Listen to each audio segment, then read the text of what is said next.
1950年代的当红巨星玛丽莲·梦露曾经在杂志的访问当中被问到她平常都穿什么睡觉，结果她是这样回答的。So I say Chanel No. 5, and yet I don't want to say nude, but it's the truth. 这段话让这款经典香水增添了不少的传奇色彩，而今天就让我们一起来聊聊香水的历史以及它的挑选指南吧。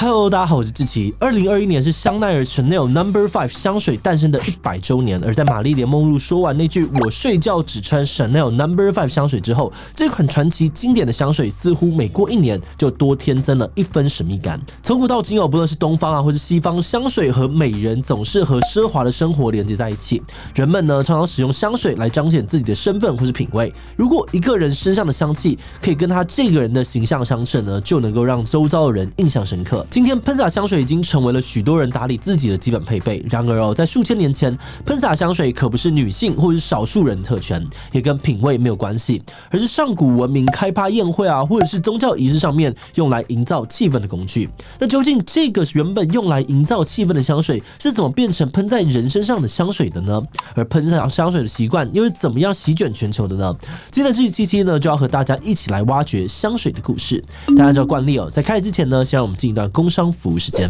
平常上网买东西的时候，你是不是花很多时间到各个网站比价，但最后还是不确定买到的价格是不是最划算的呢？别担心使用 BigGo 比个购网站呢，就可以让你轻轻松松比价无负担。BigGo 是一个台湾本土的比价网站，无论是服饰、3C、家电或日用品，只要网络上面有上架的商品，都可以在上面比价。在首页输入想要找的品项，就可以直接看到最低价的几个平台，还可以开启隐藏缺货商品的功能，让比价变得更加轻松。而在网站上面呢，还可以看到商品2年内的历史价格资讯，商品的收藏功能，还会在价格变动时自动通知你，让你聪明选购不买贵。而此外 ，BigGo 还有一个特别的服务只要在 BigGo 有合作，而且有 B 这个符号的电商消费，就会有现金回馈，累积达到100元就可以申请提领。现在就点开资讯栏连结，下载 BigGo App， 聪明比价，轻松领回馈。在古文明时期，例如像是古埃及或者罗马帝国，还有波斯帝国，都非常的流行使用香水。而在卫生观念还不普及的年代街道上面混杂着人的体味、食物的气味，还有排泄物的味道。所以当人们遇到特殊场合时呢，香水就是一个改变、烘托气氛的好工具。因此，香水常常会出现在像寺庙还有宗教的场合，营造神圣的感觉；也会出现在大型宴会、比赛当中，来表达对于宾客的重视。而传说中古罗马人的宴会上面呢，会让鸽子在翅膀上面沾上香水，四处飞窜，这样子香水呢就会四处的喷洒，炒热宴会的气氛。而这些香水有的来自于特定植物的树脂，例如像是古埃及人号称是太阳神的汗水的乳香，而这种树脂凝固之后呢，可以燃烧产生香气，或者是加水研磨出乳液。那有的呢，则在橄榄油当中进入有香气的动植物，来为油增加香气。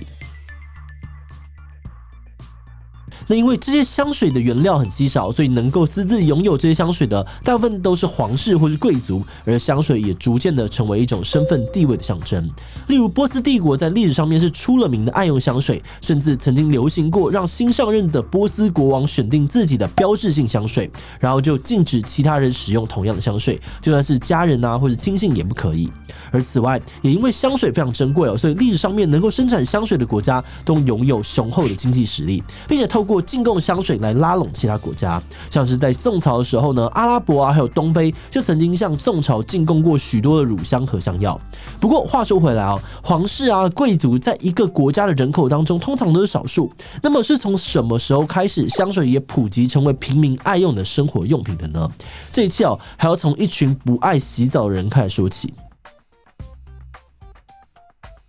这群不洗澡的人是谁呢？大家想想，现在哪个国家的香水驰名世界，或许就有答案了。没有错，就是古代的法国人。古代的法国人不洗澡的记录呢，其实要追溯到古罗马时期当时古罗马的沐浴文化非常盛行，不少人都听说过这个罗马浴场有多么的豪华。但事实上呢，当时的水管中含有大量的铅，导致罗马人的身体状况每况愈下，反而让人有了错觉以为洗澡会使抵抗力下降。甚至在14世纪黑死病肆虐欧洲的时候呢，还流传过一种说法，说热水会使毛孔扩散，这样的细菌就更容易侵入人体了。所以以前的法国人除了偶尔洗脸啊、洗手之外呢，很多人终其一生都不曾全身沐浴过一次，就连王公贵族如果没有医生的吩咐，也绝对不会轻易洗澡。而为了掩盖长年累月的这个体味，他们就会勤劳的更换衣物啊，再喷上香水。而到了16世纪，一位有钱又爱用香水的意大利女子凯瑟琳·德美第奇与法国国王亨利2世结婚之后，她的香水师在巴黎开了一家香水公司，才带动了法国全国上下使用香水的风潮，进一步让法国的香水文化传遍了世界。那么如此吸引人的香水究竟是如何制成的呢？接下来我们会做一个简要的介绍。我们刚刚有提到，古时候呢会使用有香气的树脂，或者把植物浸泡在油里，可见搜集、萃取香气是一件很重要的事，也是制作香水的第一个步骤。那历史上面最早有记录的第一位香水制造商呢，是美索不达米亚的一个女化学家。不过，现代香水制造的程序呢，是到了14世纪的意大利才总算有了雏形。在现代的香水工艺里面，如果香气的来源是植物，通常会用蒸馏、萃取或压榨的方式来提炼香精油；而如果来源是动物的话，只是会萃取它们的脂肪。不过近年来提倡保育大部分都改成使用实验室合成的化学品来替代了。那等需要的香精油都准备齐全之后，就可以根据调香师的配方将香精油啊、酒精还有水混合了。而此外，高级香水在调配后呢，通常会注入密闭容器里面，放置几个月，再测试一次香水的味道是不是跟调香师期望的一样。而这个过程呢，称之为纯化，是让香气稳定平衡的重要步骤。那当然，在出货之前还要经过严格的品质控管，确保呢这个香水对人体无害，然后也要分析出可能引起过敏的成分，标示在包装上面。尤其如果这个植物啊、动物的成分是纯天然的，就需要特别确认原料的品质无虞。那么在香水制造出来之后，最重要的就是我们该如何挑选适合自己的香水呢？在开始挑选香水之前呢，我们得要先了解一下有哪些不同种类的香气，才有办法找出适合自己的香水。根据香精油的气味特征呢以及原料，我们可以把香气分成许多的香调，而其中最简单、最广泛的呢分法就是4大香调，分成是花香调、柑橘调、东方调还有木质调。花香调顾名思义呢是萃取自花草的香精油，是女性最常用的香调，能够营造出自然清新感。而柑橘调呢也是如大家直觉想到的，来自于柠檬啊、柳橙啊、柚子、佛手柑这类的气味。而东方调呢，或许听起来比较抽象主要是古时候阿拉伯地区、波斯地区常使用的香料，例如前面有提到的这种乳香啊，还有肉桂啊、豆蔻、琥珀。而通常呢，东方调通常会调得特别浓，来营造异国神秘的感觉。而最后一种木质调呢，则是以草木植物为原料，包含像是烟熏过的木材啊、檀香啊，或有安神的作用，也是男性古龙水常用的香调。而其实这些香调之下呢，还有更详细的分类大家如果特别喜欢某一款香水，下回想要尝试类似的配方时呢，就可以用香调作为挑选的参考。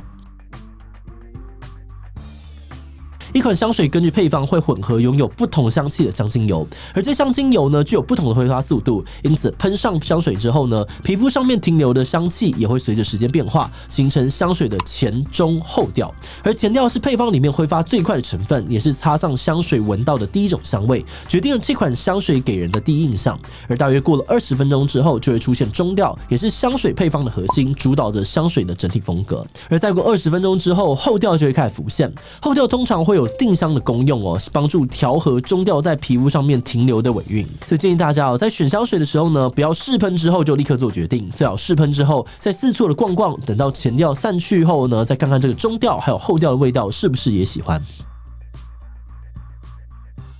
首先最重要的当然是安全考量除了适当的试用，确认自己对香水成分不会过敏之外，也要认明有 ISO 工厂认证的厂牌，并注意呢上头上面标示的这个生产制造说明。此外呢，孕妇呢要避免使用含有这个麝香成分的香水，挑选香水作为礼物时呢，也需要特别的注意。而接着呢，就是要考虑你想要在什么场合喷这款香水，然后根据你想要表现出的形象来挑选香调。例如有些人会建议在公司会议上面，如果你想要让人感觉你从容不迫，或许可以试试成熟沉稳的木质调。想要在私人聚会上面放松呢，可以选择带着清香的柑橘调。那如果想要营造浪漫的氛围，当然就是来点迷人的花香调或者是神秘的东方调。而此外呢，也可以注意一下香水种类，有些酒精比例比较高因为酒精挥发的比油还要快，香气会更容易的散布到空气之中。反过来说呢，香精油比例高的话，香气会感觉比较浓厚、比较持久。而像是香精油浓度10%以下的淡香水还有古龙水，一般呢只能够持续2到3个小时，但香精油浓度15%以上的香水呢，淡香精油就可以维持到6个小时，而这些也是在挑选的时候可以注意的部分。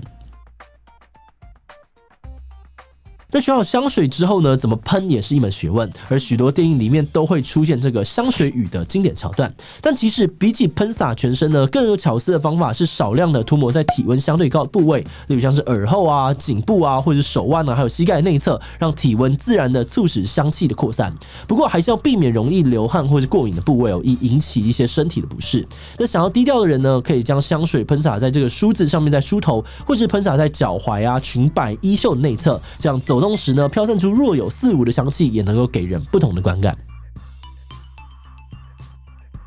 2021年正好是香奈儿 Chanel No.5 香水问世的第100周年。那虽然今天的影片没有特别的聚焦在这款传奇香水，但我们想要在最后稍微的谈谈它。香奈儿创办人对于 Chanel No.5 香水的期望是神秘又充满女人味，因为呢，他认为一个女人应该闻起来像女人，而非一朵花。而这样的想法呢，赋予了喷香水这件事情不同的意义，从过往的满足观感上面的刺激，转变成了展现自我的光芒。而现在发达的科技让香水也可以很平价、多元、不同款式、不同价位、不同风格的香水都在推陈出新，但我们认为他们传达出来讯息都是一样的，那就是提醒我们更庄重的对待自己，更舒服的表达自己。挑选香水或许可以像我们刚刚说的，根据香调啊、根据场合、根据品味来考量，但或许也可以换个想法，挑选一个让你闻起来更像你自己，或者是会让你更爱自己的香味吧，因为你就该像你，而非任何其他的形象。好的，今天的最后呢，想问大家，你觉得你最适合的是哪一种香调呢？ A 花香调，因为我有永远不变的少女心。B 柑橘调，因为我喜欢清爽明亮的夏季氛围。C 东方调，因为我想要保持谁都揭不开的神秘面纱。D 木质调，因为我喜欢沉稳宁静的感觉。其他留言分享你的想法吧。最后，如果你喜欢今天的影片，欢迎分享出去，让更多人知道香水的趣闻。此外呢，也可以点击这个地方看看老人身上为什么会有老人味的讨论。那么今天这一期就到这边告一段落，我们明晚再见喽。